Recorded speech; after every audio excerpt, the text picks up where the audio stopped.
I want to tell you a story about how life tested me.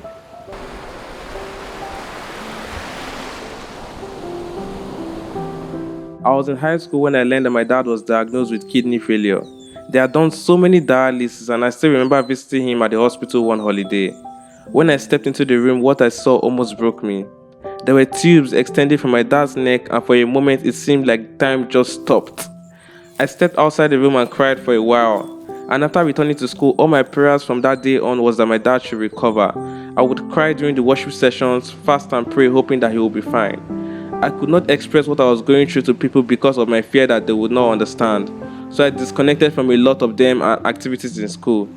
I stopped attending some classes and spent most of my time in the visual art studio with my art teachers who I could open up to.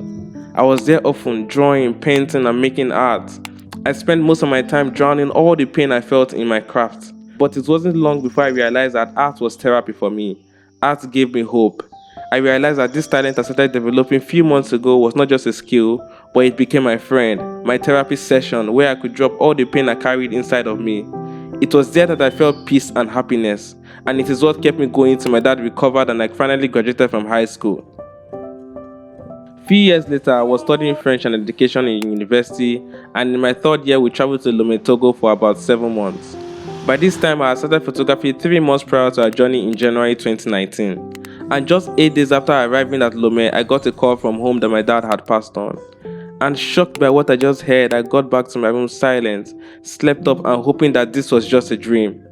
It is one of the worst experiences that I've ever had till this day. And during that period, there was a serious battle for my mental health.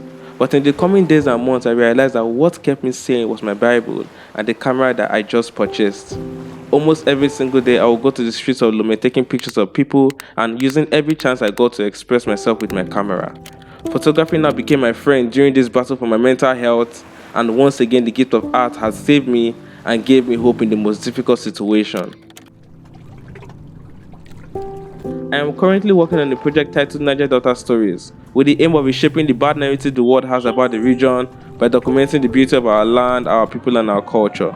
And since I started this art journey, I have been through so many difficult times, one of which was the worldwide coronavirus we all experienced in 2020, my house being affected by the flood in Nigeria in 2022, and also my laptop getting soaked by water in one of my trips across the Niger Delta. But when I face these difficult challenges, I pick up my camera to create art and remind myself that if my dad's death did not kill me, then no matter what the situation is, I will still overcome. I believe that I am blessed with this gift of art and I want to share it with the world. The truth is, when my dad passed on, he passed on something to me, a heart of compassion and a desire to help those in need. I watched him do this while he was here, and for the past few years, I've used this gift of art with my heart to help as many people as I can. I've had the opportunity to serve with some wonderful organizations, telling stories across Nigeria and raising funds to help thousands of people in need, thereby giving them hope in very difficult situations. This is something that I would not be able to do without this gift of art. In life, there are certain experiences that will shape a man and change his perspective about the world. My experience has taught me that we can find hope, joy, and peace in our passion. And when we do find it, we should not forget to shine that light for the world to see. I am committed to sharing with the world this gift of art, which has served as my therapy session many times, and I am glad to share my story with you.